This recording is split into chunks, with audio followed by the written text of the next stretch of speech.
La parole est à présent à Monsieur Stéphane Peu, président du groupe GDR. Merci Madame la Présidente. Monsieur le Premier ministre, il y a 20 ans, jour pour jour, le peuple français s'exprimait pour la dernière fois par référendum. Le 29 mai 2005, il rejetait massivement le traité constitutionnel européen contre l'avis confiant d'une majeure partie des politiques, des médias et des sondeurs. Mais passé le traumatisme des élites, ce refus populaire fut rapidement piétiné, balayé, trahi par la ratification du traité de Lisbonne en 2008. Et en 2012, la promesse de campagne d'une renégociation sera reniée dès le lendemain de l'élection, aggravant davantage la défiance des Français à l'encontre de leurs gouvernants. Depuis, cette crise démocratique n'a cessé de croître. Et en 2023, un nouveau seuil a été franchi.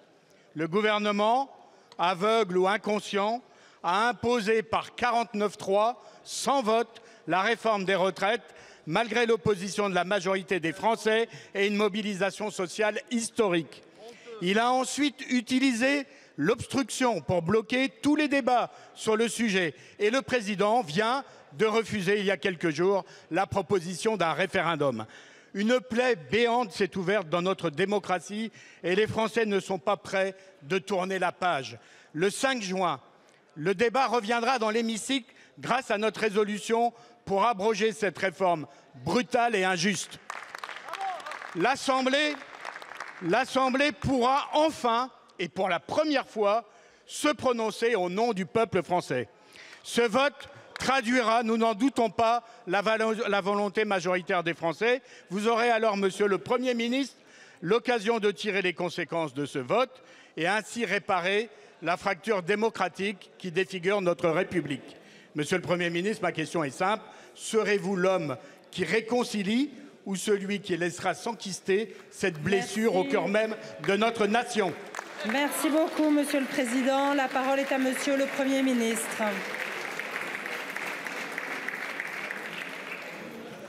Merci Madame la Présidente, Mesdames et Messieurs les députés, Monsieur le Président Stéphane Peu. Alors je pourrais naturellement ajouter des arguments à ce que vous avez dit parce que historiquement, j'avais candidat à cette élection présidentielle, j'avais défendu l'idée que un référendum ne pouvait être changé, le résultat, que par un autre référendum. Je n'ai pas été entendu à cette époque et d'autres choix ont été faits. Je n'étais pas président de la République et je vois que vous le regrettez. Et donc la deuxième question, c'est évidemment sur les retraites.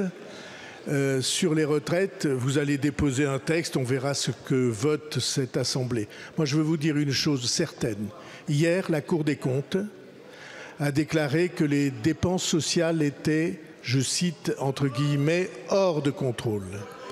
Si nous ne sommes pas capables, tous, de prendre la situation comme elle est, d'essayer de construire un projet qui puisse rassembler les sensibilités différentes autour d'une réalité qui nous rassemble elle aussi, alors nous allons vers de très graves déboires. Comme vous le savez, j'ai proposé que les organisations syndicales et les représentations des entreprises se réunissent dans ce qu'on a appelé un conclave. Le mot en ce début d'année a été à la mode. Ils sont au travail. Moi, j'ai bon espoir que ce progrès soit le progrès qu'ils réalisent ensemble soit capable de présenter un chemin qui puisse réunir très largement les sensibilités du pays. Mais je sais que la situation étant ce qu'elle est, il n'existe aucun chemin de progrès qui ne tienne compte de la réalité et ne choisisse au travers du temps un projet pluriannuel de retour à l'équilibre des finances publiques, des finances de l'action publique et des finances sociales du pays.